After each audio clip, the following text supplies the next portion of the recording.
4 தட்டு தட்டினாங்க, ஒன்றும் ஒழுங்காக அடிக்கல. 4 தட்டு தட்டினாங்க. அவன் யாரு, என்ன சாதி, என்ன மதம், யாரா இருந்தாங்க முறைச்சதுனால அவன் அடிச்சான். என்ன நடந்துச்சு? நீங்க ஏன் போய் பைக் எடுத்துட்டு போய் தற்கொலைப்படை தாக்குதல் நடத்துறதுக்கு முயற்சி பண்ணீங்களா நீங்க?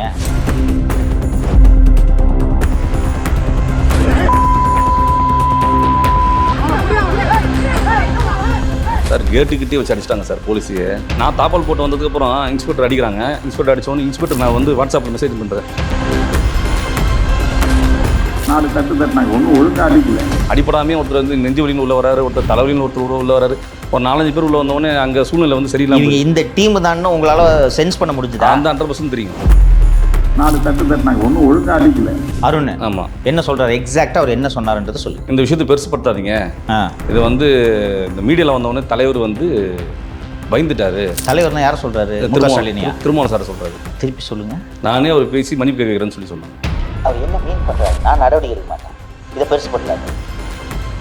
தபர் துப்பாக்கி கொண்டு நிற்கிறேன், ஹைகோர்ட்டில் துப்பாக்கி கொண்டு நிற்கிற ஒரு ஃபோட்டோ காமிச்சிட்டு நான் சுற்றுவேன் எல்லாரையுமே அப்படின்னாரு. மன்னிப்பு கேட்குறவர் எதுக்கு போய் மேடையில் போயிட்டு லேசாக 2 தட்டு தட்டினாங்க, சரியா தட்டில் மன்னிப்பு கேட்குறவன் பேசுகிற பேச்சாது? இவர் யார்? பிசிகே கொள்கை பரப்பு செயலாளர் அவர். 4 தட்டு தட்டினாங்க, ஒன்றும் ஒழுங்காக அடிக்கல. வணக்கம் சவுக்கு மீடியா நேயர்களே. இன்றைக்கி நம்ம ஒரு முக்கியமான நேர்காணலில் எடுக்கிறதுக்காக இருக்கிறேன். ஊரே பார்த்துச்சு ஒரு சம்பவம். ஒரு மாதம் இருக்கும்னு நினைக்கிறேன். 1 மாதம் இருக்குமா? ஒரு மாதம் இருக்கும்னு நினைக்கிறேன். திருமாவளவன் அவர்கள் மீது ஒரு தற்கொலைப்படை தாக்குதல் அப்படின்னு தான் உருட்டினாங்க. ஒரு வக்கீல் ஆக்டிவாக வண்டி எடுத்துன்னு வந்து அவர் வண்டியில் போயிடுச்சு, இவனுங்கள்லாம் சேர்ந்து இந்த அவரை போட்டு அடித்து அதை திருமாவளவனே நியாயப்படுத்தி பேசியதை இந்த ஊரே பார்த்தது. நாம் நமது சேனலில் தொடர்ந்து அந்த செய்தியை பற்றி பேசியிருக்கோம், விவாதிச்சிருக்கோம். கிட்டத்தட்ட 1 மாதம் ஆகிவிட்டது. இன்று வரை அந்த வழக்கின் புலன் விசாரணையில் எவ்விதமான முன்னேற்றமும் ஏற்படவில்லை. இவரை கூப்பிட்டு, அதுவும் நீதிமன்றத்திலும் இந்த வழக்கு சென்று நீதிபதி என்னங்க பண்ணீங்க இந்த வழக்கு விசாரணையில் என்று கேள்வி எழுப்பிய பிறகும் இந்த வழக்கில் முன்னேற்றம் ஏற்படவில்லை என்றால் இந்த நாட்டில் சட்டம் ஒழுங்கு எப்படி இருக்கிறது என்பதை இந்த நாட்டு மக்கள் புரிந்து கொள்ள வேண்டும். என்ன நடந்தது என்பதை நம்மிடம் விவாதிப்பதற்காக வழக்கறிஞர் திரு ராஜீவ்காந்தி அவர்களே வந்திருக்கிறார். வணக்கம் ராஜீவ்காந்தி. வணக்கம். என்ன நீங்கள் அதிமுக கரவெட்டி கட்டிருக்கீங்க? நாங்கள் ஏடிஎம்கே தாங்க. இது வரைக்கும் இந்த செய்தி வெளியிலே வரலையே? அவங்க இது வரைக்கும் நான் எதுவும் சொல்லலை, எந்த செய்தியும் சொல்லலை. நம்ம கட்சிக்காரன்றதை வந்து நம்ம வந்து வெளில சொல்லக்கூடாது. நம்ம கட்சிக்காரன்றது கட்சிக்கார மாதிரி தெரியணும் இல்லையா? உங்களுக்கு ஒரு பெரிய அநீதி இழைக்கப்பட்டிருக்கு. அப்போ நீங்கள் இந்த கட்சின்னு சொன்னால் தானேங்க, உங்களுக்கு கட்சி தலைவருக்கே தெரியாதுல்ல. நீங்கள் கட்சின்னு சொன்னால் தானே, நீங்கள் ஏதோ ஒரு தனியாக ஒரு வக்கீல் பாவம் அவர் போய் மாட்டிக்கிட்டார் இவங்ககிட்ட அப்படின்ற மாதிரி தான் மக்கள் நினைத்து கொண்டு இருந்தார்கள். நீங்கள் அலுவலகத்துக்கு கரவெட்டி கட்டிட்டு வந்தோடனே இவரே கரவெட்டி கட்டுறாரு அப்படின்னு சொல்லிட்டு நான் யோசிச்சுக்கிட்டு இருந்தேன். இதில் கட்சியில் நிர்வாகியாக இருக்கிறீர்களா, உறுப்பினராக இருக்கிறீங்களா? எப்போ கட்சியில் சேர்ந்தீங்க? 1972 பார்த்தீங்கன்னா எங்கள் அப்பா அம்மா வந்து கட்சியில் உறுப்பினராக இருக்காங்க. ராமபுரம் தோட்டத்தில் தான் இருந்தாங்க அம்மா அப்பாலாம் 2 பேருமே. பாரம்பரியம் ராமபுரம் தோட்டத்தில்னா எம்ஜிஆர் அவர்கள் எம்ஜிஆரோட இல்லத்தில் இருந்தாங்க. அப்பா அவையோட தனி பாதுகாவலராக இருந்தார். ஓகே. அம்மா அங்கே தான் ஒர்க் பண்ணிட்டு இருந்தாங்க. 72 தான் அவங்க கட்சிக்காரங்க தான் எல்லாருமே. நாங்கள் வந்து லேலாவில் பிஏ எக்கனாமிக்ஸ் முடிச்சுட்டு லா பண்ணிவிட்டு அட்வொகேட்டாக ப்ராக்டிஸ் பண்ணிட்டு இருக்கேன். இப்போ நடுவில் தான் வட்டச்செயலாளர் ஒரு 3 வருஷம் முன்னாடி வட்டச்செயலாளராக 158 வட்டச்செயலாளராக இருந்தேன். இப்போ வந்து மறுசீமை பண்ணி முன்னாள் வட்டச்செயலாளராக இருக்கேன் கட்சியில். இது போக வழக்கறிஞர் அணியிலே இருக்கீங்களா? வழக்கறிஞர் இருக்கேன். இன்னும் இந்த பார்க்குற நேயர்களுக்கே நீங்கள் அதிமுக இருக்குங்கிற விஷயமே யாருக்குமே தெரியாது எனக்கு தெரிஞ்சு. அதுக்குள்ளேயே அவங்க அந்த விசிக்கில் இருக்கிறவங்க எல்லாம் பொய்யா பரப்புகிறாங்க இந்த ஊடகத்தில். நான் வந்து ஆர்எஸ்எஸ் சங்கி, அவங்களுக்கு கைகூலி ஜாதி வெறியன்லாம் சொல்கிறாங்க. இங்கே பாருங்கள் ராஜீவ்காந்தி, ஆர்எஸ்எஸ்ஸாக இருக்கட்டுமே, சரியா இருக்கட்டும், ஆர்எஸ்எஸ்காரராக இருக்கட்டும். விடுதலை சிறுத்தைகள் ஒரு சித்தாந்தத்தை பின்பற்றுகிறார்கள், ஆர்எஸ்எஸ் ஒரு சித்தாந்தத்தை பின்பற்றுகிறார்கள், ரைட்டா? எனக்கு ஆர்எஸ்எஸ் சித்தாந்தம் புரியாது, நான் சொல்லிடுறேன். அதுக்கு அடிப்பீங்களா? இதெல்லாம் என்ன பேச்சு? சரி, இப்போ விஷயத்துக்கு வருவோம். என்றைக்கு நடந்துச்சு இந்த சம்பவம்? அக்டோபர் 7ஆம் தேதி. 7, இப்போது 1.5 மாதம் ஆயிடுச்சு. 1.5 மாதம் ஆயிடுச்சு இல்லையா? ரைட். என்ன நடந்துச்சு? நீங்கள் ஏன் போய் பைக் எடுத்துகிட்டு போய் தற்கொலைப்படை தாக்குதல் நடத்துறதுக்கு முயற்சி பண்ணீங்களா நீங்கள்? நல்லா அப்படிலாம் ஒன்றும் இல்லைங்க. என்ன நடந்துச்சு சொல்லுங்கள். ஆக்சுவலி பார்த்தீங்கன்னா நான் வந்து என்னுடைய அக்காவோட கார்டை ரிலீவ் பண்ணுறதுக்காக வந்து ஆக்சுவலி எனக்கு கார் இருக்குது. நான் மெட்ரோவில் தான் ஆளுநர் கூட்டம் மெட்ரோ ஏறி வந்து அந்த டிக்கெட் கூட நான் வச்சுருக்கேன். மெட்ரோவில் ஏறி வந்து இன்னொரு நண்பர் மூலமாக தான் அங்கே வரேன். வரும்போது பார்த்தீங்கன்னா அவருக்கு ஒரு இஷ்யூ இருக்குது. சரி, அதையும் பேசலாம். அது மீன்வேல கார்டு வாங்கிடலான்னு சொல்லி அக்காவோட கார்டு அக்காட்ட லெட்டர் வாங்கிட்டு வந்து அந்த லெட்டர் கொடுத்து பார் கவுன்சிலில் அதை சொல்லுங்கள். ஆமாம், 150 ரூபாய்க்கு வந்து செல்லான் கட்ட சொல்கிறாங்க. நான் ஓடி போய் செல்லான் எடுத்து கட்டிட்டு வரேன். உங்களுக்கு அன்னைக்கு பார் கவுன்சிலில் வேலை இருந்துச்சு? வேலை இருந்தது. அப்போ உங்களுக்கு இந்த தற்கொலைப்படை தாக்குதல் ஐடியாலாம் கிடையாது? இல்லை சார். பாம்பும் கட்டியிருந்தீங்களா? இல்லை சார், எதுவுமே இல்லை சார். ரைட்டு. அப்போ வந்து செல்லான் கட்டிடணும். ஆஃப்டர் லஞ்ச் மேலே வர சொல்கிறாங்க. நான் அவ்வளோ நேரம் வெயிட் பண்ண முடியாது சொல்லி அப்போ தம்பிட்டு ஒருத்தர் சொல்கிறேன். அந்த வண்டியை வந்து பார்த்தீங்கன்னா அது என் வண்டி கூட கிடையாது. அந்த வண்டியும் விசிக கட்சியில் பார்த்திபன் சொல்லி பகுதி செயலாளர் விசிக கட்சியில் இருக்கார், நிர்வாகி இருக்காரு, அடையாறு. அவருடைய பையன் வண்டி அஜித்குமார்ன்ற அட்வொகேட்டோட வண்டி தான் அது. அந்த வண்டி எடுத்துட்டு தான் வந்து முதல்ல பார்த்தீங்கன்னா அந்த வண்டி அவர் உங்கள் நண்பர், அவர்கிட்ட வண்டி வாங்க இரவல் வாங்குறீங்க? இரவல் தான் வாங்குறேன். இங்கே போயிட்டு வரேன்னு சொல்கிறீங்க. போயிட்டு வரேன்னு சொல்லிட்டு மெரினா பீச்சில் இருக்கிற ஒரு உணவகத்தில் போய் சாப்பிட்டுட்டு அங்கேருந்து நான் கேஷுவல் தான் வரேன். எனக்கு இங்கே இந்த ஆர்ப்பாட்டம் பண்ணுறாங்களா அது விஷயம்லாம் ஒன்றும் தெரியாது. நான் பார் கவுன்சிலில் வரும்போது பார்த்தீங்கன்னா இந்த பக்கம் டிராஃபிக்காக இருக்குன்னு சொல்லி வண்டி இப்படி எடுத்துகிட்டு வரேன். வண்டி பார்க்கிங் தேடும் போது திருப்பி பண்ணணும் ஒரு வண்டி வரதை நான் கவனிக்கல. ஆனால் வண்டி கவனிச்ச மாதிரிலாம் ஏதோ இவங்களா ஒரு அதெல்லாம் வேணாம், நீங்கள் சொல்லுங்கள், நீங்கள் நடந்ததை சொல்லுங்கள். நீங்கள் அப்போ வண்டி எடுத்துகிட்டு நேராக வரும்போது ஸ்பீட் பிரேக்கில் ஏறி இறங்குறேன். வரிசையாக ஸ்பீட் பிரேக்கர் ஏறி இறங்க என் வண்டி இடிச்சிட்டாங்க. இடிச்ச உடனே நான் திருப்பி உங்கள் வண்டியை அவங்க இடிக்கிறாங்க. அவங்க தான் இடிக்கிறாங்க இல்லையா? உங்கள் வண்டி இந்த ஸ்பீட் பிரேக்கில் ஏறி போயிட்டு இருக்கும்போது அந்த வண்டியோட பம்பர் லேசாக இடிக்குது. ஆமாம், இடிச்சது. இடிச்ச உடனே பார்த்து வர மாட்டீங்களான்றேன். பதில் சொல்லல. வண்டி உங்களுக்கு வண்டியில் யார் இருக்கிறதுன்னு தெரியாது. ஏதோ ஒரு காரு பார்த்து வர மாட்டீங்களான்னு கேட்குறீங்க. அப்புறம் அவங்க சொல்கிறாங்க தலைவர் நான் திருப்பி பார்த்ததுக்கப்புறம் நான் திரும்பி வந்துட்டேன். நீங்கள் பார்த்து வர மாட்டீங்களான்னு சொன்னதுக்கு பிறகு என்ன நடந்துச்சு? சொன்னதுக்கப்புறம் தான் தலைவர் வண்டி மறிப்பேன்னு சொல்லி தான் அடிக்க ஆரம்பிச்சிட்டாங்க. பட்டுன்னு பின்னாடி ஒருத்தர் அடிச்சார். பின்னாடி பார்த்து வர மாட்டீங்களான்னு சொன்ன உடனே அடிக்க ஆரம்பிச்சிட்டாங்க. ஆமாம், பார்த்தவரும் கிட்ட போகிறேன். போனதுக்கப்புறம் பட்டான்னு அடிச்சிட்டாங்க. அடிச்ச உடனே பார்த்தீங்கன்னா வண்டி அவங்களே எங்கிட்ட பிடிங்கி அந்த வீடியோ பார்த்து பிடிச்ச ஒருத்தர் தள்ளி விடுறாரு. அந்த வண்டி பிடிங்கி அந்த ஓசியில் வண்டி வாங்குறது இல்லாமல் வண்டி வர உடச்சு கொடுக்குறீங்க. ஆமாம், இல்லை சார், அந்த வண்டி வர அந்த பையன் வர இப்படின்னு கேட்குறதா அந்த வண்டிக்கு என்னென்ன பதில்? அந்த வண்டி ஆல்ரெடி என்ன பண்ணிட்டாங்க, கீழே விழுந்த உடனே ஃபோட்டோ எடுத்து விசி கட்சிக்காரங்க எல்லாருமே இந்த வண்டியோட நம்பர் பிளேட்டே கிடையாது, இது காரோட நம்பர் பிளேட்டு, இந்த வண்டி திருட்டு வண்டிலாம் ஒரு முத நாள் போட்டாங்க. ரெண்டாவது திரும்ப என்ன பண்ணுறாரு, பேட்டி அவங்க கட்சிக்காரங்க வண்டின்னு தெரியுமா அவங்களுக்கு?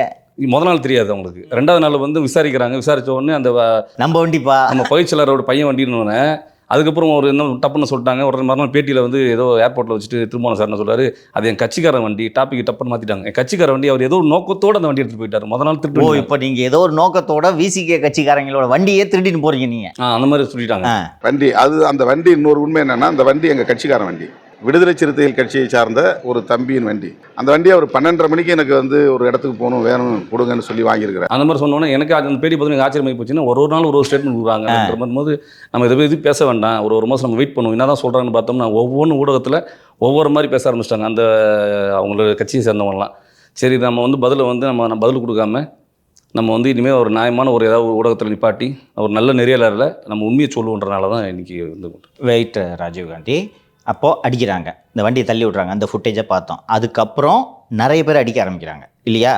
அப்போ திருமாவளவன் அவர்களுக்கு பாதுகாப்புக்கு ஒரு காவல்துறை அதிகாரி கூட இருந்திருப்பார் இல்லையா? பிஎஸ்ஓ ஒருத்தர் கூட இருந்திருப்பார். அவர் என்ன பண்ணார் சார்? ஆக்சுவலி பார்த்தீங்கன்னா அந்த வண்டி முன்னாடி அவர் வண்டி முன்னாடி வந்திருக்கக்கூடாது சார். ஆக்சுவலி ப்ரோட்டோகால் படி பைலட் தான் முன்னாடி வந்திருக்கணும். அவர் ஃபாலோ பண்ணாமல் வந்தது முதல்ல தப்பு. அடிக்கிறாங்க, வண்டி பிடிச்சி தள்ளி விடுறாங்க. அதுக்கப்புறம் நீங்கள் பார் கவுன்சிலுக்குள்ள போகிறீங்களே, அப்போ என்ன நடக்குது? விரட்டிட்டு வந்து அங்கே அடிக்கிறாங்க உங்களை. நீங்கள் தப்பிச்சு ஓடி கேட்டை மூடுறேன். எங்க பார் கவுன்சில் கேட்ட சின்ன கேட்டா தான் இருக்கும்.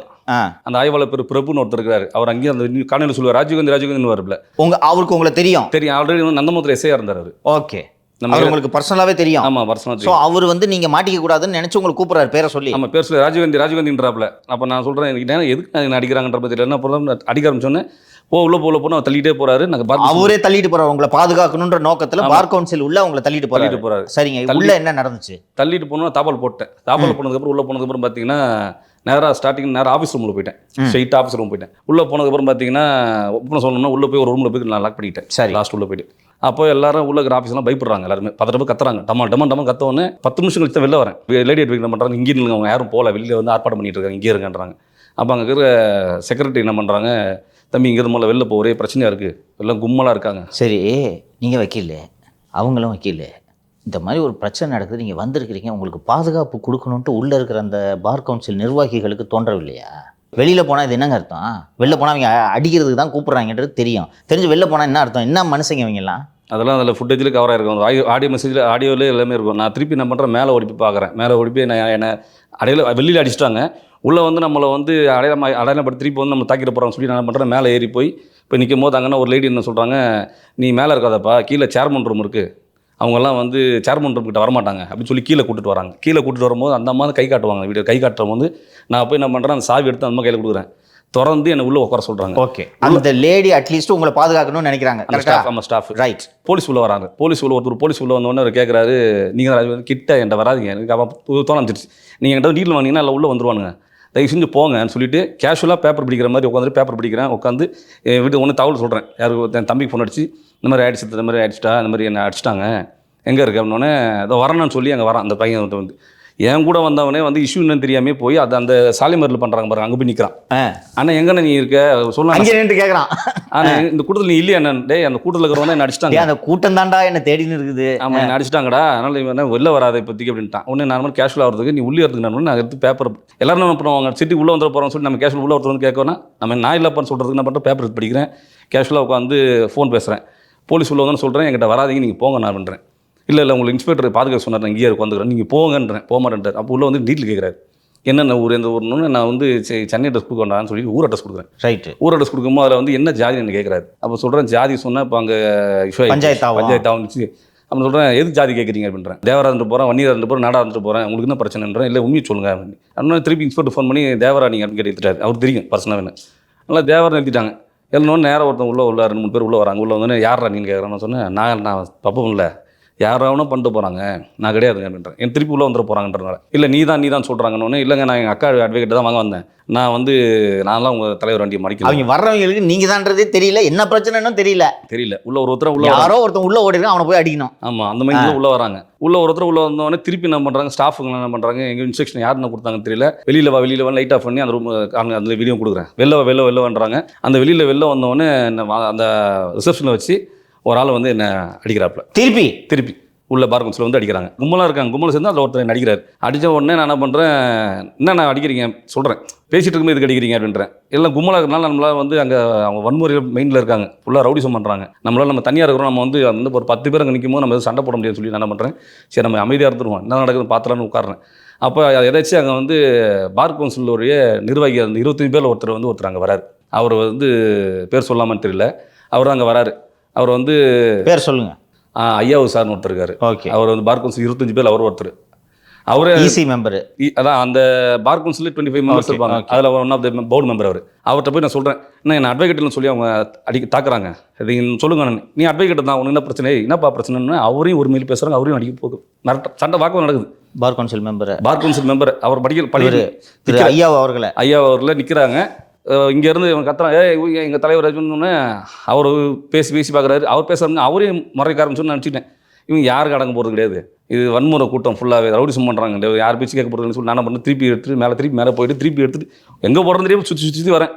அதே பார்க்கும் சொல்லல. போலீஸ் தான் வந்துட்டாங்களே, அவங்க கண்ட்ரோல் ரூமுக்கு ஃபோன் பண்ணி அடிஷ்னல் ஃபோர்ஸை கூப்பிடணும், இல்லை வந்தவங்களை தடுக்கணும்லாம் முயற்சி பண்ணலையா சார்? கேட்டுக்கிட்டே வச்சு அடிச்சிட்டாங்க சார் போலீஸு கேட்டு நான் தாப்பால் போட்டு வரும்போது அதுக்கப்புறம் வீடியோ உட்காந்து பார்க்கும்போது தான் போலீஸ் அடிக்கிறாங்க.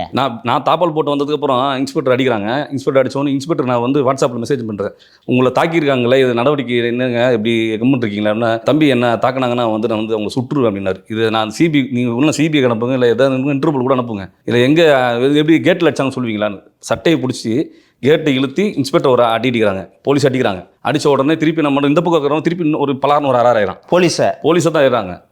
போலீஸை அடிச்சிட்டாங்க. அதுக்கப்புறம் என்ன நடந்துச்சு சொல்லுங்கள். நீங்கள் ஓடுறீங்க, ஐயாவு பேசுகிறாரு, ஐயாவு உரிமையில் பேசுகிறாங்க, மேலே வந்து அப்புறம் எல்லாரும் வராங்க. இந்த மற்ற நிர்வாகிகளாக வந்தபோது சில பேரை என்ன வந்து ஸ்டேஷன் என்ன பண்ணுறாங்க, போலீஸ் வந்து அப்பா ஸ்டேஷனுக்கு வாப்பான்னு சொல்லி என்னை கூப்பிட்றாங்க. உங்களை கூப்பிட்டு போகிறாங்க. அவனை சொல்கிறேன், அவங்க என்னை அடித்ததில் கொஞ்சம் இதுவாக இருக்குது, பிரச்சனையாக இருக்குது, அதனால் வந்து நான் வந்து என்னை ஹாஸ்பிட்டலுக்கு கூப்பிட்டு போங்கன்றேன். ஆனால் ஸ்டேஷனுக்கு போயிட்டு என்ன பண்ணீங்க, ஒரு 3-4 மணி நேரம் வந்து நிற்க வச்சிட்டாங்க. இருங்க, அங்கேருந்து உங்களை ஸ்டேஷனுக்கு கூப்பிட்டு போயிடுறாங்க. அப்போ இந்த ஸ்டேஷனுக்கு இந்த காவல்துறையினர் உங்களை அழைத்து செல்லும் போது இவங்க தாக்குறதுக்கு எதுவும் முயற்சி பண்ணலையா? பாதுகாப்பாக கூப்பிட்டு போயிடுறாங்க. பின்னாடி தான் வராங்க, ஆனால் எதுவும் தாக்குறதுக்கு முயற்சி போலீஸ் ப்ரிவென்ட் பண்ணிட்டாங்க. ரைட். போலீஸ் ஸ்டேஷன் உள்ளே ஒன்று இருக்குது, அதுவா வெளியில் இருக்குமே, அதுவா வெளியில் ஓகே மெட்ரோ கிட்ட. அப்போ அங்கே போன உடனே பார்த்தீங்கன்னா இன்ஸ்பெக்டர் கிட்ட சொல்கிறேன். அவர் என்ன சொல்கிறார், உடனே கவுண்டர் கம்ப்ளைண்ட்லாம் கொடுக்காதீங்க, இருங்க ப்ரெஷராக இருக்குது, வெயிட் பண்ணுங்கன்றாங்க. 5 மணி வரைக்கும் நான் உட்காந்துட்டு இருக்கேன், எனக்கு மேக் கேர் ஆயிடுச்சு. இப்போ சம்பவம் நடக்கும்போது எத்தனை மணி இருக்கும்? 2:30 மணி இருக்கும். ரைட்டு. 5 மணி வரைக்கும் உட்காந்துருக்கீங்க ஸ்டேஷனில். ஆமாம். உங்ககிட்ட புகார் வாங்கி பதிவு பண்ணணுன்ட்டு எந்த முயற்சியையும் எஸ்பிளனேடு காவல் நிலைய ஆய்வாளர் எடுக்கல. அப்புறம் என்ன, 5 மணி வரைக்கும் வெயிட் பண்ணுறீங்க. கட்சிக்காரங்க கட்சியில் ஏன் சொல்ல, கட்சியில் சொன்னீங்கன்னா கட்சி வைக்கலுங்க பூரா வந்திருப்பாங்களே, அதுக்கு எதிர்க்க தான் அதிமுக நிர்வாகிகளோட அலுவலகம். அந்த சமயத்தில் எனக்கு என்ன நடக்குதுன்னு தெரியல சார். சரி ரைட்டு விடுங்க. சரி, உங்கள் நண்பர்கள் இருப்பாங்கல்ல, உங்க கூட ப்ராக்டிஸ் பண்ணுறவங்க இருப்பாங்க, உங்கள் பார் மெம்பர்ஸ் இருப்பாங்க. அவங்களாம் வந்துட்டாங்க. Very good. அவங்களாம் வந்ததுக்கு அப்புறம் தான் பார்த்தீங்கன்னா என்ன வந்து என்ன சொல்கிறாங்க, அடிப்பட்டது நீ, நீயா உட்காந்துருக்குற, இப்போ கம்ப்ளைண்ட் வாங்க மாட்டேன்றாங்க, எதுக்கு உட்காந்துருக்கணும்னு ஒன்று அதானே பண்ணணும். உடனே கம்ப்ளைண்ட் வாங்கணும், இல்லை எதுக்கு உட்கார வைக்கணும்னு அவங்க கேள்வி கேட்க ஆரம்பிச்சோன்னு இன்ஸ்பெக்டர் சொல்லி ஏதோ ஏசிடி கேளுங்கன்னு எனக்கு ஒரு மாதிரி கேர் ஆனதுக்கப்புறம் நான் அப்படியே படுத்துட்டேன், ஸ்டேஷன்லேயே படுத்துட்டேன். அதுக்கப்புறம் ஹாஸ்பிட்டல் போனேன், எனக்கு லோ பிபி இருக்குது. ஹாஸ்பிட்டல் போன முறையாக ஒரு ஸ்டேஷன் மேலே 108 ஏறின ஒரே இது விஷயம் அது அங்கே மட்டும் தான் இருந்தது. ஏன்னா 108 கால் பண்ணி அந்த 108 ஆம்புலன்ஸ் வண்டி ஸ்டாஃபுங்க போலீஸ் ஸ்டேஷன் ஃபஸ்ட் ஃப்ளோர் மேலே வராங்க. என்னை வந்து ஸ்டேஷன்லேயே செக் பண்ணுறாங்க. செக் பண்ணி இவருக்கு லோ பிபி தான் இருக்குது, ஹாஸ்பிட்டல்லேருந்து கூட்டு போனோன்னே என்னை யாருமே காவலரில் யாரும் அங்கே வந்து போகக்கூடாதுட்டாங்க. போகக்கூடாது, அவர் இங்கே தான் இருக்கணும். ஏசி வர ஏசி அவர் ஏசி மேலே வந்ததுக்கப்புறம் அட்வொகேட்ஸ் எல்லாம் குரஸ் பண்ணுறாங்க. அவர் எதாச்சுன்னா யார் பதில் சொல்கிறோன்னே கூட்டிட்டு போனோன்னே என்னை அட்வொகேட்ஸ் தான் கூட்டு வராங்க, போலீஸ் யாரும் வரல. கூட்டிட்டு ஆம்புலன்ஸில் போட்டு எனக்கு கொண்டு போய் ஸ்டாலினி ஹாஸ்பிட்டலுக்கு கொண்டு போய் அட்மிட் பண்ணிட்டாங்க. எத்தனை நாள் ஹாஸ்பிட்டல் இருந்தீங்க? ஸ்டாலினி ஹாஸ்பிட்டல் அன்றைக்கி நைட்டே பார்த்தீங்கன்னா நான் எமர்ஜென்சியில் இருந்தேன்.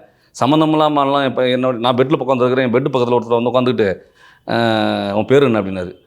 நீங்கள் யாருங்க என்ன, உங்களுக்கு பெட் எங்கே இருக்கேன், நான் இங்கே தான் உட்காருவேன், நான் இங்கே தான் உட்காரணும்னு இன்னொரு லேடி வந்து பக்கத்தில் வந்து. அங்கே ஸ்டான்லி மருத்துவமனையில் காவல்துறை பாதுகாப்பு எதுவும் இல்லை? அங்கே எதுவுமே கிடையாது. அங்கேயும் இவங்க வராங்க. நான் வந்து அங்கே அட்மிட் ஆகிட்டுன்னு தெரிஞ்சதுக்கு அப்புறமே என் பெட்டு பக்கத்தில் உட்காந்துக்கிட்டு பக்கத்தில் உட்காந்துருக்காரு. சார் அங்கே பெட் இருக்குங்க, போங்க சார்ன்றேன். நான் போங்க சார்னா அதெல்லாம் போக முடியாதுங்க, உட்காந்துருப்பேன். உனக்கு என்னாச்சு சொல்லணுன்னு அடிச்சிட்டாங்க சார். அடிச்சதில் எனக்கு பின்னாடிலாம் ஆல்ரெடி சர்விக் பிரச்சனை இருக்குது. அங்கே அடித்த உடனே எனக்கு வந்து யாராக இருக்குது, செஸ்ட்லேயும் கொஞ்சம் வலி இருக்குது சார் அப்படின்னு. சரி உட்கார இன்னும் பக்கத்தில் உட்காந்துருங்க. டாக்டர் வந்து கேட்குறேன், சார் எதுக்கு சார் உட்காந்து என் கூட இருக்கிறவங்க கேட்குறாங்க, இவங்க ஏன் உட்காருவீங்க, நான் இங்கே தான் உட்காருவேன், அவனை மாற்றுங்க. அங்கே வந்து பாதுகாப்பற்ற சூழ்நிலை யார் இருந்தாலே யாருன்னு தெரியல சார். சம்மந்தமில்லாமல் ஆள் உள்ள வராங்க. எல்லாருமே அன்றைக்கி ஓபி போட்டு உள்ள வராங்க. எல்லாருமே எமர்ஜென்சி வராங்க. அடிப்படாமே ஒருத்தர் வந்து நெஞ்சு வலின்னு உள்ள வராரு, ஒருத்தர் தலைவலின்னு ஒருத்தர் உள்ள வராரு. ஒரு 4-5 பேர் உள்ள வந்தவொடனே அங்கே சூழ்நிலை வந்து சரியில்லாமல். இந்த டீம் தான் உங்களால் சென்ஸ் பண்ண முடிஞ்சுது? அந்த 100% தெரியும். அவங்க தான்ன்றது மாதிரி. ஜென்ரலாக வந்து நான் பெட்டில் படுத்திருக்கேன், நான் வந்து பெட்டில் படுக்கணும் அந்த போது யாருன்னே அவங்க தெரியாது. இன்சிடென்ட் நடந்திருக்கு.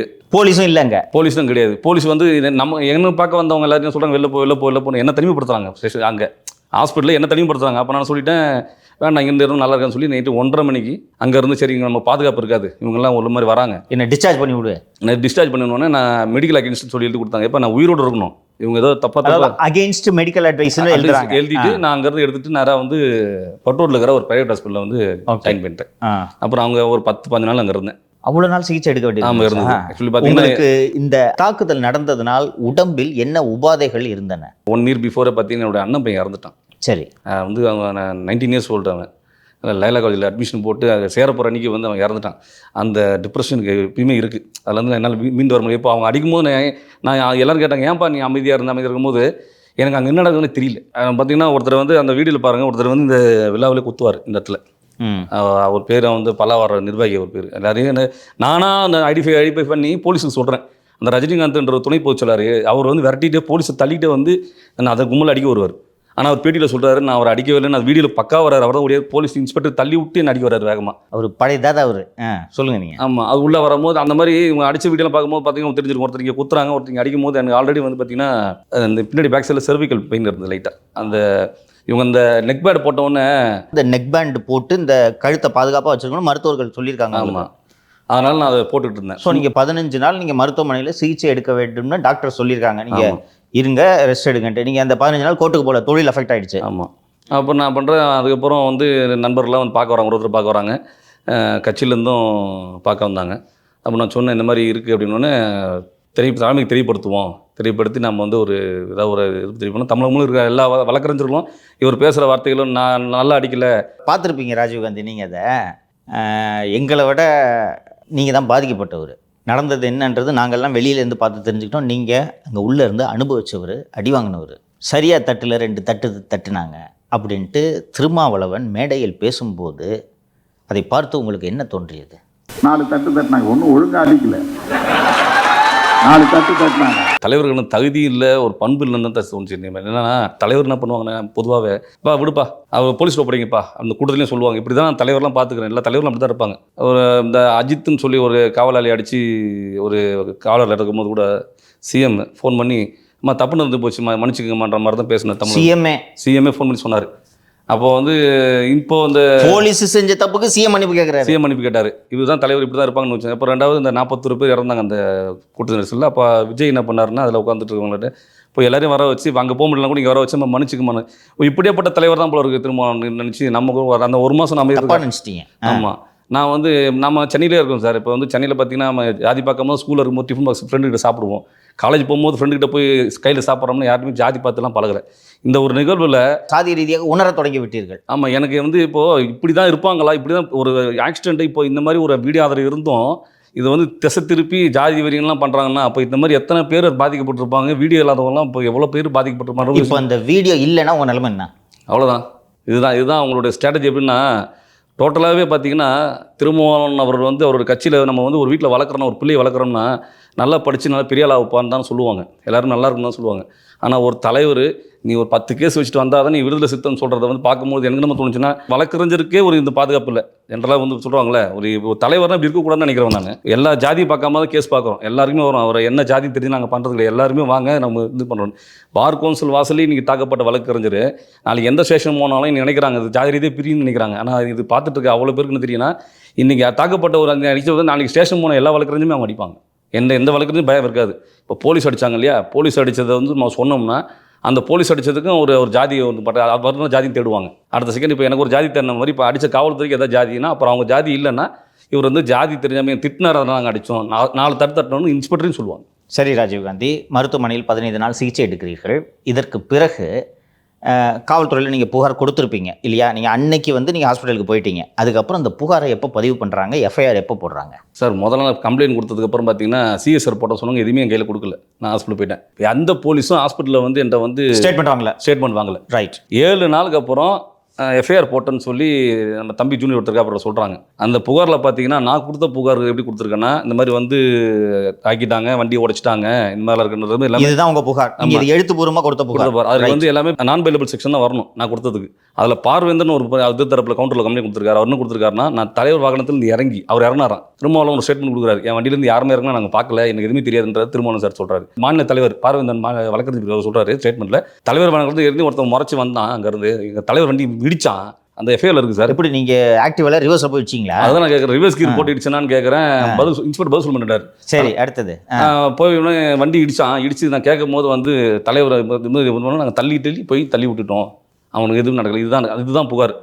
பார்வேந்தன்ற சம்பவத்திலே எனக்கு கிடையாது. அவர் வந்து ஆர்ப்பாட்டம் அதுக்கப்புறம் விசாரிக்கும் போது சொல்கிறாங்க ஆர்ப்பாட்டம் அங்கே ஏதோ ஒரு கேட்டில் பண்ணுறாரு, ஹைகோர்ட்டில் எந்த கேட்டில் பண்ணாருன்னு இல்லை, அந்த கேட்லேருந்து அவர் வரவே இல்லை.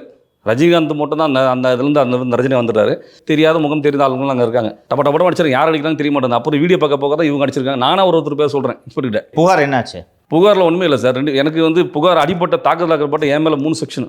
என்ன குற்றச்சாட்டு உங்கள் மீது? நான் வந்து முறைத்து பார்த்தீர்கள். முறைத்து பார்த்தேன். முறைச்சு பார்த்ததுக்கெல்லாம் சரி அஃபென்ஸ் வராது பிஎன்எஸ்ல சார். அவங்க எதாவது சொல்கிறேன், என்னென்ன செக்ஷனோ போட்டு வச்சுருக்காங்க. நான் வந்து அதை பார்த்துட்டு எனக்கு வந்து 11 வருஷமாக ஆச்சு இந்த அட்வொகேட் ஃபீல்டில் உள்ள வந்து அந்த எஃப்ஐஆர் பார்த்துட்டு முதல்ல நான் உட்காந்து நல்லா சிரிச்சேன். வந்து இப்படிலாம் வந்து காவல்துறையில் இப்படிலாம் இருக்காங்களா, இப்படி போடுறாங்களே, ஒரு வழக்கு லட்சணத்தில் தான் இருக்குது திராவிட மாடல் காவல்துறை. அவர் முதலமைச்சர் கீழே இருக்கிற ஒரு சட்டம் ஒன்று காப்பாற்றக்கூடிய இடத்துல வந்து வாசலில் வந்து அதுவும் நீதிமன்ற காவாய் மேலே செருப்பு வீசினாங்க சொல்லி ஒரு ஆர்ப்பாட்டம் பண்ணாங்க. அந்த ஆர்ப்பாட்டம் முடிஞ்சதுக்கப்புறம் போய் உட்காந்து ஒரு அட்வொகேட் அடிக்கிறாங்கன்னா இவங்களுடைய ஆர்ப்பாட்டத்தோட வந்து லட்சணத்தை பார்த்துக்கங்க. ஏன்னா எனக்கு அங்கே என்ன நடக்குதுன்னே தெரியாது. நான் கேஷுவலாக அங்கே வரேன், என்னை போட்டு அடிச்சுட்டு என்னை வந்து அதுக்கு ஒரு சப்பக்கட்டு கட்டினாங்க. என்னென்னமோ பேசுனாங்க நினச்சிட்டேன். ஓ இப்படி வந்து ஒவ்வொரு விஷயத்தையும் மாற்றி சொல்கிறாங்கன்னா இப்போ எல்லா ஆதாரம் இருந்து பண்ணுறாங்கன்னா வண்டி இடிக்கவேலன்னு சொல்கிறாரு. வண்டி இடிக்கவேலன்னா வந்து இடிச்சது மொத்தத்தை ஆதாரம் காட்டுங்கன்றார் இல்லையா அந்த தலைவர் சொல்கிறார் இல்லையா? அங்கே தான் வண்டி உடைச்சிட்டாங்களே. வண்டியில் போய் மோதுனதுங்கிறது என்ன ஆதாரம்? வண்டியில் மோதுனதுங்கிறதுக்கு ஆதாரம் காட்ட சொல்லுங்க, நான் மன்னிப்பு கேட்குறேன். அந்த பைக் உடைச்சிட்டாங்கன்றது உங்களுக்கு தெரியும். அப்போ இடிச்சது எப்படி ஆதாரம்? பைக் எங்கே இருக்குது? பைக் எங்கே இருக்குன்னு தெரியல சார். ஸ்டேஷன் இன்ஸ்பெக்டர் கேட்டால் பைக் எங்கே இருக்குன்னு தெரியலன்றது. அந்த பையன் இப்போ ஃபோன் பண்ணான், ஒரு 3-4 மணி கூட ஃபோன் பண்ணி என்னடா சின்ன ஒன்றும் தம்பி புது வண்டி கொடுத்துறேன் பார்த்துட்டு. அவங்க புது வண்டியை கொடுத்துறேன். அவங்க தலைவர் ஒரு பொய்யா ஒரு நாளைக்கு ஒரு கட்சிக்காரன் ஸ்டேட்மெண்ட் சொல்கிறாங்க. சரி, அவங்க கட்சிக்காரன் வண்டி தானே காணா, அவங்க வாங்கி கொடுக்கணும், நீங்கள் வாங்கி தரீங்க. வண்டி கொடுத்தான், அவனுக்கு உடச்ச உடனே எனக்கு தப்பாக தெரிஞ்சுது. அந்த வண்டி கொடுக்க வேண்டியது அவங்க பொறுப்பு. ஆனால் அந்த பையன் யார்ட்ட கேட்டான், என்கிட்ட தான் கேட்டான். அவன் ஒரே சொன்ன தம்பி நான் உனக்கு வண்டி வந்துடும், நீ பயப்படாது, உங்கள் கட்சிக்காரன் தான் உடச்சாங்கன்னு கிடையாது, நான் தான் உன்ட்ட வாங்கிட்டு போனேன், வாங்கி போனது ஏதோ இஷ்யூ ஆகி உடஞ்சி போச்சு, அந்த வண்டி நான் வாங்கி தரேன். சரி ராஜீவ்காந்தி, இந்த உங்கள் மேலே ஒரு 3 செக்ஷனில் எஃப்ஐஆர் போட்டு விட்டாங்க. அந்த பக்கம் கவுண்டர் கேஸு நீங்கள் கொடுத்த புகாரில் ஒரு எஃப்ஐஆர் பதிவு செய்யப்பட்டிருக்கு. இது சம்மந்தமாக நீங்கள் நீதிமன்றத்துக்கு இந்த வழக்கு எப்போ போகுது? ஐ திங்க் ஜஸ்டிஸ் சதீஷ்குமார் கோர்ட்டுன்னு நினைக்கிறேன். ஆமாம், அப்போ வந்து சதீஷ்குமார் சார் இருந்தார் இன்ஸ்ட்ரக்ஷன். ஜஸ்டிஸ் சதீஷ்குமார் அவர்கள் அப்போ இது வந்தப்போ என்னதான் நடவடிக்கை எடுத்திருக்கீங்கன்ட்டு ஒரு நீதிமன்றம் கேட்டதாக எனக்கு நினைவு. ஆமாம், அந்த வழக்கு நீங்கள் டைரக்ஷன் போட்டிங்களா, யார் போட்டது? கே பாலுன்னு சொல்லி பாமக அவர் அண்ணன் பாலு அண்ணன் தான் இது சம்மந்தமாக டைரக்ஷன் கேட்டு போகிறாங்க. என்னன்னா இப்போ எனக்கு ஆதரவு தெரிவித்து எல்லா வழக்கறிஞர் சங்கமும் வந்து இணைஞ்சு சென்னையில் வந்து ஒரு பெரிய ஆர்ப்பாட்டம் பண்ணுறாங்க. ஆர்ப்பாட்டம் பண்ணி இந்த வழக்கறிஞர் நியாயம் கொடுக்கணும்னு சொல்லி ஒரு 1000-2000 பேர் அங்கேருந்து வந்து ஒன்று சென்னையில் வந்தோடனே இவங்க போட்டி. அதுக்கப்புறம் டைரக்ஷனுக்கு அண்ணன் பாலு அவர்கள் வழக்கு பதிவு பண்ணுறாரு. அப்போது கோர்ட்லேருந்து அப்சர்வேஷன் என்ன தான் பதிவு பண்ணீங்க, என்ன விசாரிச்சிங்கன்னு ஜட்ஜு கேட்டார். Notice ordered. ஆமாம், அதுக்கப்புறம் என்னாச்சு? மேட்டர் அது பெண்டிங் ஆகுது. இப்போ எனக்கு சம்மன் கொடுத்தாங்க. அதுக்கப்புறம் தான் விசாரிக்க ஆரம்பிக்கிறாங்க. ஆமாம், கோர்ட்டில் 482 டைரக்ஷன் போட்டு இவர் திரு பாலு அவர்கள் வழக்கு பதிவு செய்து நீதிமன்றம் கேள்வி எழுப்பிய பிறகுதான் விசாரணை தொடங்குகிறது. ஆமா. கரெக்ட்டுங்களா? ஆமாம். அதுக்கப்புறம் என்ன விசாரிக்கிறாங்க? அந்த சம்மன் எடுத்துட்டு அங்கே போகிறேன். போனதுக்கப்புறம் எங்க சம்மன் எங்க வரணும்னு கொடுத்தாங்க? போலீஸ் ஸ்டேஷன் வரணும்னு சொல்லி கொடுத்தாங்க. எஸ்பிளேனட். ரைட். அப்போ ஏசியும் இன்ஸ்பெக்டர் அங்கே இருந்தாங்க. என்னை விசாரிச்சுட்டே இருந்தார் ஒரு எஸ்ஐ. நடந்தது சொன்னேன். நான் சொன்ன ஸ்டேட்மெண்ட்லாம் அவங்க அடிக்காமல் வேறு ஏதாவது அடிச்சுட்டே இருந்தாங்க. அடிச்சுட்டு இருக்கும்போது நாங்கள் சம்மந்தமாக அடிச்சுட்டு இருக்கீங்க அப்படின்ற உடனே ஏசியும் அது ஒரு காவல் ஆய்வாளரும் டிசி எங்களை கூப்பிட்றாரு. நாங்கள் அர்ஜென்ட்டாக போகிறோம். 2 பேர் இருந்துச்சு போயிட்டாங்க. என்ன சொல்கிறீங்களோ அதை ரெக்கார்ட் பண்ண வேண்டியதானே, அதுக்கு எதுக்கு அவங்க? எஸ்ஐ சார் என்ன பண்ணுறாரு, அடிச்சுட்டு நாங்கள் திருப்பி சாப்பிட்டுட்டு உங்களுக்கு கூப்பிட்றோம், நீங்கள் அப்புறமா வாங்க கையெழுத்து போடுங்கன்னாங்க. சரி நானும் போயிட்டு திருப்பி ஃபோன் பண்ணுறேன், கையெழுத்து போட வரணுமா, இல்லை நாளைக்கு வாங்க அப்படின்னாங்க. அதோட சரி இன்னும் பாதி பண்ணோம்னா நாளைக்கு வந்து என்ட்ரி பண்ணிக்கலாம்னு சொல்லி போயிட்டேன். போனதுக்கப்புறம் பார்த்தீங்கன்னா சடனாக வந்து நான் ஃபோன் அடிச்சு கேட்டுகிட்டே இருக்கேன். என்கிட்ட ஸ்டேட்மெண்ட் வாங்கினீங்களே, என்கிட்ட கையெழுத்து வாங்கினீங்களா, கையெழுத்து வாங்காமல் ஒரு ஸ்டேட்மெண்ட் கொண்டு போய் கோர்ட்டில் நீங்கள் எப்படி கொடுக்க முடியும் அப்படின்னு எனக்கு தெரியவில்லை. எனக்கு இன்ஸ்பெக்டர் என்ன பண்ணுறாரு, நானும் வாட்ஸ்அப் மெசேஜ் போட்டுகிட்டே இருக்கேன். ஹைகோர்ட்லேருந்து கொடுத்துட்டு அந்த ஒரு காப்பி எடுத்துக்கொண்டு வந்து எனக்கு வந்து ஸ்டேஷன்லேருந்து எனக்கு வந்து வாட்ஸ்அப்பில் அனுப்புறாரு. நீங்கள் கேட்டுக்கலாமே ஒரு 10 நாள் கழிச்சு எனக்கு அனுப்புறாரு. நான் சொல்கிறேன், நான் கொடுத்த ஸ்டேட்மெண்ட்டில் கொஞ்சம் சேஞ்சஸ் இருக்குது. இதில் ஏதோ பர்சனல் டீட்டெயிலாம் கொஞ்சம் நிறைய போட்டிருக்கீங்க. சம்மந்தமான சப்ஜெக்ட் மட்டும் கேட்க இந்த ஜாதி அதெல்லாம் சேர்த்துக்கிட்டாங்க. ஆமாம், உனக்கு எத்தனை பிள்ளைகள், ஒன்று எங்கே இருந்த, உனக்கு பின்ன யார் இருக்கா, இதில் இது இப்படி தான் இந்த வாழ்க்கையை பார்த்து அதிகமாக கேட்குறாங்க தவிர சப்ஜெக்ட் உள்ள போல. சப்ஜெக்ட் உள்ள விசாரணையும் உங்கள் இடத்துல நீங்கள் சொல்லிட்டு போங்கன்னா நான் நினச்சேன், என்னங்க சம்மன் கொடுத்தீங்க விசாரிக்க வேணாமா நீங்கன்னா, இல்லை நீங்கள் சொல்லிட்டு போங்கன்னா நான் சொன்னதே அதில் இல்லையங்க, என்ன ஸ்டேட்மெண்ட் நான் சொன்னது இல்லையங்க. சரி, நீங்கள் அட்வொகேட் உங்களுக்கு தெரியும் 161 ஸ்டேட்மெண்ட்டில் எந்த வேலிடிட்டியும் கிடையாது அப்படின்றது தெரியும். பட் கம்ப்ளைண்ட் ஸ்டேட்மெண்ட்டை ஆஸ் இட் இஸ் அவங்க ரெக்கார்ட் பண்ணியிருக்கோம். இன்னொரு சிக்கல் இருக்குது ராஜீவ்காந்தி அவங்களுக்கு. எஃப்ஐஆரில் அவங்க இஷ்டத்துக்கு போட்டிருக்காங்க, நீங்கள் சொன்ன புகாரில் எஃப்ஐஆர் போடலை. ரைட்டா? அப்படி இருக்கும்போது 161 நீங்கள் சொன்னதை எழுதணும்னா எஃப்ஐஆருக்கு இதுக்கும் கான்ட்ரடிக்ஷன் வருமா? ஆமாம். இதனால தான் இஷ்டத்துக்கு எழுதுனது. ரைட்டா? இப்போ அந்த வழக்கு இன்னும் நீதிமன்றத்தில் நிலுவையில் இருக்கிறதா? 482 இருக்குது. அது நீதிமன்றத்தில் இன்னும் நிலுவையில் இருக்குது. டைரக்ஷன் கேட்டு போட்டது. அது பால் எதுக்கு போட்டிருக்காருன்னா, அவரை அசிங்கமாக பேசிய வழக்கறிஞர் நடவடிக்கை எடுக்கக்கூடியும் அவரை வந்து அசிங்கமாக பேசிடுறாங்க. ஒரு வார்த்தையில் ஒரு அட்வொகேட்டை வந்து அவரை தகாத வார்த்தையில் பேசுகிறாரு. அதுக்காகவும் அவருடைய போலீஸ் ப்ரொடெக்ஷனுக்காகவும் போடுறாரு. அதில் அவர் கொடுத்த மெரிட்டு கொடுத்த பெட்டிஷன் வந்து வேறு. அவர் வந்து கம்ப்ளைண்ட் எடுக்க சொல்லியும் அந்த போலீஸ் பார்த்து கொடுக்க சொல்லி பேசுகிறாரு. இந்த வழக்கு சம்பந்தமாக பாலு டைரக்ஷன் போல. ஆனால் கோர்ட்டு நீதிபதியே வந்து சூமூட்டாவாக வந்து எப்படி பாதிக்கப்பட்ட மேலே என்ன நடவடிக்கை எடுத்தீங்க இதில் கேட்கும்பொழுது அரசு தரப்புல சொல்கிறாங்க 2 தரப்புலையும் கம்ப்ளைண்ட் வாங்கி 2 தரப்பு மேலே எஃப்ஐஆர் போட்டோன்னு சொன்னோடனே அப்போ எப்படி அடி வாங்கணும் மேலேயும் எப்படி நீதியரசு கேட்குறாரு, எப்படிங்க நாங்கள் எல்லாம் பார்த்துட்டு தான் இருக்கோம், எப்படி வந்து அடி வாங்கணும் மேலே வந்து இப்போ கேஸ் போட்டிருக்கீங்க, எல்லா சிசி ஃபுட்டேஜையும் சீஸ் பண்ணி கோர்ட்டில் வந்து கொப்படைக்கணும் நீங்கள் அப்படின்றாங்க. சரின்னு சொல்லி நானும் பண்ணுறேன். உடனே இன்ஸ்பெக்டர் ஃபோன் பண்ணி சிசிடிவிலாம் சீஸ் பண்ணிட்டீங்கன்னா அங்கே இருந்து எந்த சிசி ஃபுட்டேஜுமே வேலை செய்யல. சிறப்பு. அது ஆப்போசிட்டில் சூப்பர்பான் ஒரு ஹோட்டல் இருக்குது. எங்கே ஊருப்பட்ட வீடியோ இருக்குதே, சுற்றி எடுக்கிறேன். என் லைவாக அதை சொல்கிறேன். எங்கே போய் அடிச்சதுன்னு கேட்டு இன்ஸ்பெக்டர் என்ன கேட்டார். எங்க அவங்க விசிக கட்சியில் பார்லிமெண்ட் கொடுத்துருக்காங்க. அவர் ரஜினிகாந்த்ன்றது வந்து அவருடைய கட்சிக்காரன் டேஷ்போர்ட்லேருந்து எடுத்து கொடுத்துருக்காரு. அதில் தான் அவங்க சொல்கிறாங்க, ஸ்டேட்மெண்ட் அவங்க கொடுத்தது தான். இப்போ அதில் பார்த்தீங்கன்னா அவங்க கொடுத்த வீடியோவில் இடிக்கிறது தெளிவாக தெரியுது. அப்பயும் என்ன சொல்கிறாங்க, இவங்க வந்து அதை வந்து மார்ஃபிங் பண்ணுற மாதிரி இவங்க சொல்கிறாங்க. இப்போ பார்க்குறானா வரானா. இப்போ இந்த வழக்கில் உங்களை தாக்கியவர்கள் யாராவது ஒருவர் இதுவரை கைது செய்யப்பட்டிருக்காங்க? ஒருத்தரையும் அரெஸ்ட் பண்ணல. திருமாவளவன் விசாரிச்சாங்களா? இல்லை, விசாரிக்கல. ராஜீவ்காந்தி, நீங்கள் கடந்த வாரம் சென்னை மாநகர காவல்துறை ஆணையர் திரு அருண் அவர்களை நீங்கள் சந்தித்தீர்கள் என்று நான் கேள்விப்பட்டேன். எதுக்கு போனீங்க? காவல்துறை உங்களுக்கு வக்கீல்ன்றதுனால மனசில் நம்பிக்கை, கமிஷனர் போய் கம்ப்ளைண்ட் கொடுத்தா நியாயப்படி நடவடிக்கை எடுப்பாங்க. கரெக்டா? ஆமாம். சொல்லுங்கள், என்ன நடந்துச்சுன்னு. போய் நான் என்ன பண்ணேன், சரி நம்மகிட்ட வீடியோ இருக்கு, நம்ம அடிச்ச இதெல்லாம் வந்து எடுத்து பண்ணாங்க. ஒரு காவல்துறை அடிச்சிருக்காங்க. போலீஸ் இன்ஸ்பெக்டர், ஏன்னா ஒரு இன்ஸ்பெக்டர் கம்ப்ளைண்ட் கொடுக்க மாட்டார் இல்லையா? அதனால போலீஸ் இன்ஸ்பெக்டரை அடிச்சிருக்காங்க. நீங்கள் நேராக பார்த்துருக்கீங்க. அது போக இன்ஸ்பெக்டர் அடித்ததுக்கான வீடியோ ஆதாரம் கையில் இருக்குது. ஆமாம் இல்லையா? ஆமாம். இதை எடுத்துகிட்டு அருணை பார்க்க போகிறீங்க. என்ன நடந்துச்சு? எவ்வளோ நாள் இருக்கும் சுமாரா? ஒரு 10 நாள் இருக்கும். 10 நாள் இருக்கும். ரைட். போகிறீங்க. அருணை பார்த்தீங்களா? ஆமாம், போகிறோம். என்ன சொன்னார்? ஒன்று அவர் உட்காந்துருந்தார். உட்காந்து மேடம் சொல்கிறாங்க, சார் இதுதான் அவங்க திரும்ப. உங்கள் கூட யார் போனது? என் கூட வந்து ஒரே அட்வொகேட் தம்பி மட்டும் வராரு. ஆமாம். நீங்கள் ஒரு அட்வொகேட்டு, அருண். ஆமாம். அப்புறம் சொல்கிறோம், அந்த மாதிரி வந்து அடிச்சிட்டாங்க சார், இந்த மாதிரி உங்கள் இன்ஸ்பெக்டர் அடிச்சிட்டாங்க சார், இது நேரம் மாட்டிங்கன்னா போது அவங்க சொல்கிறாங்க, இந்த இஷ்யூ பெருசாக்காதீங்க. யார்? அருண். ஆமாம். என்ன சொல்கிறார் எக்ஸாக்டாக? அவர் என்ன சொன்னார்ன்றதை சொல்லுங்கள். இந்த விஷயத்தை பெருசுப்படுத்தாதீங்க. இதை வந்து இந்த மீடியாவில் வந்தவொடனே தலைவர் வந்து பயந்துட்டாரு. தலைவர்னா யாரை சொல்கிறாரு? திருமாவளவன் சார் சொல்கிறாரு. திருமாவளவன் விசிக காரனுக்கு தலைவர், அருணுக்கு தலைவரா? அவர் அருண் இந்த வேர்டை யூஸ் பண்ணாரா? ஆமாம் சார். என்ன சொன்னார்? ஹெட்செட் மாட்டியிருக்காரு, காதல் ஹெட்செட் மாட்டியிருக்காரு. ஏதோ ஃபோன் வந்து இங்கே பிளிங்க் ஆகிதான் இருந்தது. சொல்லும்போது நான் சொல்கிறேன், இது வந்து யார் சார் சொல்கிறீங்கன்னா, தலைவர் பயந்துட்டாருப்பா. தலைவர்னா யார் சார் சொல்கிறீங்க? திருமாவளவன் சொல்கிறேன். அப்போ நான் சொல்கிறேன், இப்போ சடனாக வந்து தலைவர் பயந்துட்டாருப்பான்னு சொன்ன உடனே நீங்கள் யாரை சொல்கிறீங்கன்னு கேட்குறீங்க. ஆமாம். யாரை சொல்கிறீங்கன்னா அவர் உங்களுக்கும் சந்தேகம். ஆமாம், இவருக்கு யார் தலைவர்? டிஜிபி அவர்களை சொல்கிறாரோ? காவல்துறை தலைவரை சொல்கிறாரோன்ட்டு நீங்கள் கேட்குறீங்க, யார் சார் தலைவர்னு கேட்குறீங்க. ஆமாம். அப்போ வந்து அவர் சொல்கிறாரு, என்ன வந்து இல்லைப்பா இது வந்து எல்லா நியூஸில் வந்ததுனால அவர் திருமாவளவன் சார் வந்து ரொம்ப பயந்துட்டார். நான் உன்னை விசாரித்தா நீ வந்து சென்னையில் இருக்கிற எல்லாரோடையும் தான் நீ பழகுவேன்ற மாதிரி சொல்கிறாங்க. ஜாதி பார்க்காம தான் பழகிற பையன், நல்ல பையன் சொல்கிறாங்க. சார் நான் பாதிக்கப்பட்டிருக்கேன், நான் தான் இது பண்ணியிருக்கேன், எல்லாமே புரியுது தம்பி, உன்னை வந்து மிஸ்யூஸ் பண்ணிட்டு போகிறாங்கன்ற மாதிரி கொஞ்சம் கைட் பண்ணார். என்ன மிஸ்யூஸ் பண்ணுவாங்களா உங்களை? அது வேறு யாராவது பயன்படுத்திட்டு போகிறாங்க. என்ன பயன்படுத்துவாங்க? அது என்ன நான் சொன்னேன், சார் எப்படி சார் பயன்படுத்துவாங்க அப்படின்னா, இல்லை நீ தான் தாக்கப்பட்டிருக்கீங்க, அதனால் உங்களை வந்து வேறு ஏதாவது சொல்லி வேறு மாதிரி ஆகிட போகிறாங்க, நீ நல்ல பையன் தெரியும் அப்படின்னாரு. நீ கொஞ்ச நாள் பொறுமையாரு, நானே அவர் வந்து நான் வந்து மன்னிப்பு கேட்க சொல்கிறேன்ற மாதிரி பேசினாங்க. திருப்பி சொல்லுங்கள். நானே அவர் பேசி மன்னிப்பு கேட்குறேன்னு சொல்லி சொன்னாங்க. அவர் என்ன மீன் பண்ணுறாரு? நான் நடவடிக்கை எடுக்க மாட்டேன், இதை பெருசுப்படுத்தாத, அதான மீனிங் இருக்கு. அவர் மன்னிப்பு கேட்பார் உங்கள்கிட்ட. மன்னிப்பு கேட்குறவர் எதுக்கு போய் மேடையில் போயிட்டு லேசாக 2 தட்டு தட்டினாங்க, சரியாக தட்டில் மன்னிப்பு கேட்குறவன் பேசுகிற பேச்சாது? இவர் யார்? விசிகே கொள்கை பரப்பு செயலாளர் அவர். உங்களுக்கு இது தோணலையா? இவர் எதுக்கு திருமாவளவனுக்காக கட்ட பஞ்சாயத்து பண்ணுறாருன்னு உங்களுக்கு தோணலையா? அது அந்த ஆய்வாளர் தாக்கப்பட்ட விவகாரத்தை சொன்னீங்களா அருண்கிட்ட? இந்த மாதிரி வந்து உங்களை காவல் ஆய்வாளர் அடிச்சிருக்காங்க சார், இதை பற்றி நீங்கள் என்ன சொல்கிறீங்க அப்படின்னா, 2 நாளுக்கு அப்புறம் வந்து என்னன்னு பாருங்கள் அப்படின்னாங்க. நான் பென்ட்ரைவ் எடுத்துக்கொண்டு வந்து பென்ட்ரைவ் வாங்கலை. என்ன இந்த பென்ட்ரைவில் அந்த ஃபுட்டேஜ் இருக்குன்னு சொல்கிறீங்க? அந்த ஃபுட்டேஜ் இருக்குன்றேன். அவர் என்ன இருக்குது பென்ட்ரைவ்லன்னு கேட்டாரா? பென்ட்ரைவ் என்ன இருக்குன்னு கேட்குறாங்க. அப்போது காவல்துறை அடித்து வீடியோ இருக்குன்றேன். என்ன சொன்னார்? பார்த்து சொல்கிறேன்ப்பா, அது வேண்டாம் வச்சுக்கோங்க, நான் சொல்கிறேன்ற மாதிரி வாங்கலை, பென்ட்ரைவ் வாங்கலை என்கிட்ட.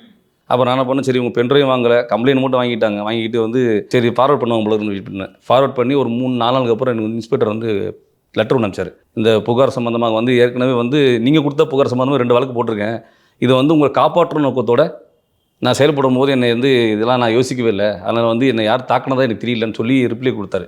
நான் உடனே திருப்பி அதை எடுத்துக்கிட்டு நான் அந்த வீடியோவை திருப்பி இன்ஸ்பெக்டருக்கு அனுப்புகிறேன், வாட்ஸ்அப்புக்கு அனுப்புகிறேன். அனுப்பிச்சு இது சொல்லுங்கள், இதை வந்து நீங்கள் ஆனஸ்ட் ஆஃபீஸர் நினச்சேன், இது சிபிஐ என்கொயரி போய் போட்டோம்னா வேறு எங்கேயும் போடட்டும், இது என்கொயரி பண்ணாங்கன்னா அந்த வீடியோவில் உங்களை தாக்கலன்னு நீங்கள் ஒரு இடத்துல நீங்கள் சொல்லுங்கள், நீங்கள் வந்து என்ன நடக்குன்னு எடுத்துக்கணுன்னே நானும் அவரை சந்திச்சுக்கணும் ஃப்ளவர் பசார் டிசிஎஃப்ஸில். அப்புறம் அங்கே இருக்கார்.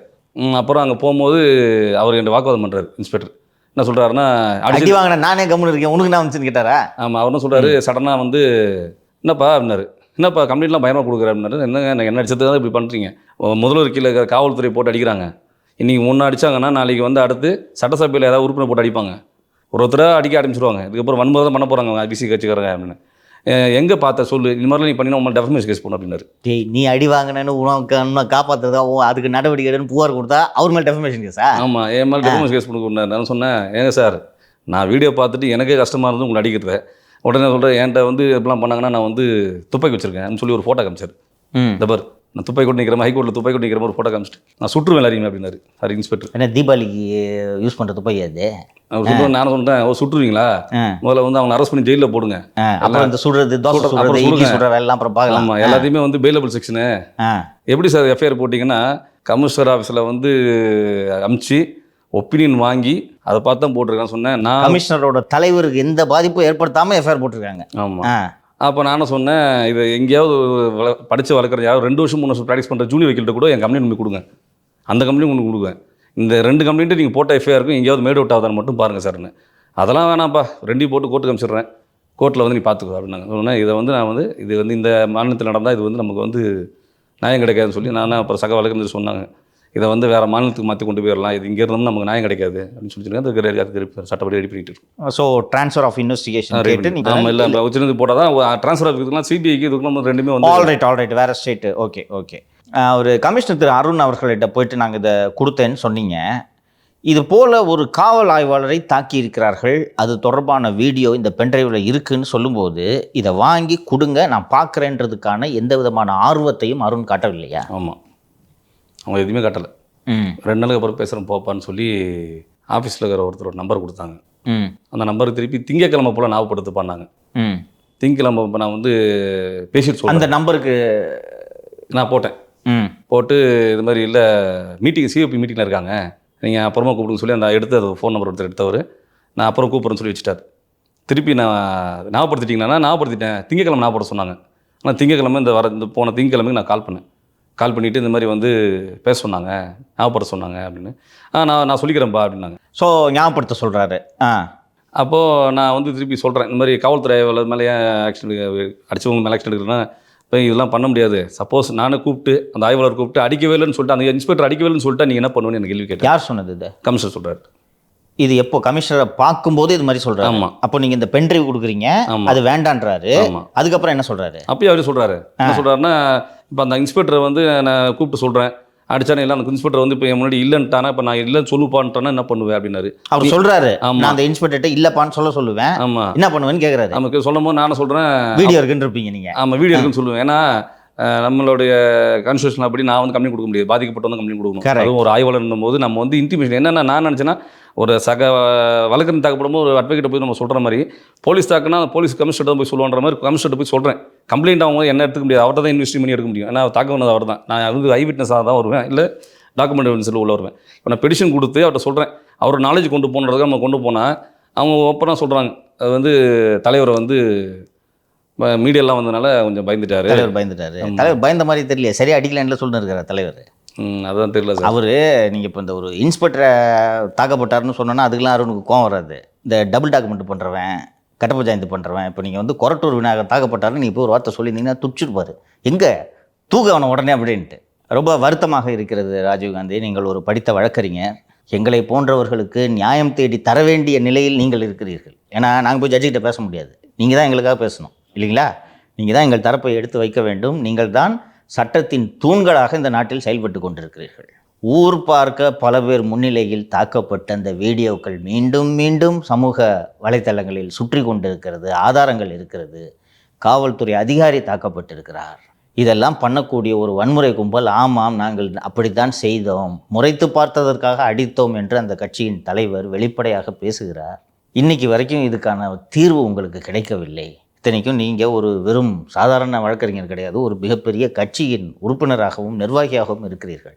உங்களுக்கே இந்த நிலை என்றால் சாதாரண பாமரனுக்கு என்ன நிலை என்பதை இந்த நாட்டு மக்கள் புரிந்து கொள்ள வேண்டும். எனக்கு உங்களை அழைத்து நான் நேர்காணல் எடுத்ததுக்கான காரணம், பிட்ஸ் அண்ட் பீசஸாக இன்ஃபர்மேஷன் இந்த சம்பவத்தை பற்றி சுற்றிட்டு இருக்கு. இப்போ அவங்க சொல்கிறதும் எடுபடுது, உருட்டினாரு பாருங்கள் ஒருத்தர் தற்கொலைப்படை தாக்குதல்னு, மறுக்க முடியலங்கன்னு.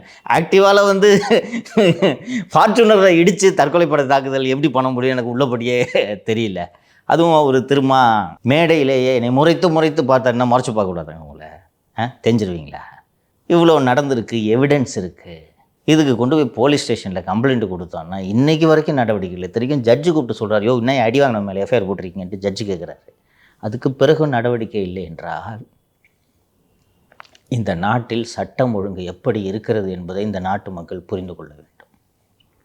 போய் ஒரு படித்த ஐபிஎஸ் அதிகாரி அவர்கிட்ட போய் இந்த மாதிரி சொன்னால் தலைவர் கவலைப்படுறாருன்றார். திரும்ப தலைவர் அவருக்கு அப்படிதான் சார் இருக்குது. என்னன்னா நம்ம வந்து நியாயம் கேட்டு போகிறோம், இதெல்லாம் வந்து சிஎம்க்கு தெரியுமாலாம் தெரியல.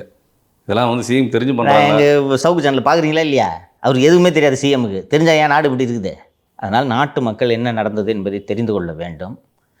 இந்த ஆட்சியை முடிவு கட்டுவதற்கு தேவையான வேலைகளை இந்த மக்கள் செய்வார்கள் என்று நான் நம்புகிறேன். உங்களுக்கு நடந்தது யாருக்கும் நடக்கக்கூடாது என்று நான் நினைக்கிறேன். ராஜீவ்காந்தி, கண்டிப்பாக சார், இந்த கும்பல் வன்முறையை வந்து யாருமே சமாளிக்க முடியாது. என்ன சினிமா ஹீரோவா 10 பேர் அடிக்கிறதுக்கு? இப்போ ஒரு பைக்கில் ஒருத்தன் போயிட்டுருக்கான், அவன் பைக்கை போய் இடிச்சிட்டு 10 பேர் சேர்ந்து அவனை போட்டு அடிச்சுட்டு அவன் மேலேயே கம்ப்ளைண்ட் கொடுத்து அவன் மேலே எஃப்ஐஆர் போட்டு ஹாஸ்பிட்டலுக்கு போனாங்கன்னா ஹாஸ்பிட்டல் அவனுக்கு தொல்லை கொடுக்கறதுக்கு வந்து எங்கேயாவது நடக்குமாங்க இது? இந்த அராஜகம் தொடர வேண்டும் என்பதற்காகத்தான் மீண்டும் இவர்களுக்கு வாக்களிக்க சொல்கிறார்கள். உங்களுக்கு நடந்ததற்காக நான் நேயர்கள் சார்பாகவும் என்னோட வருத்தத்தை பதிவு செய்து கொள்கிறேன் ராஜீவ்காந்தி. இந்த ஆட்சியில் உங்களுக்கு நியாயம் கிடைக்காது.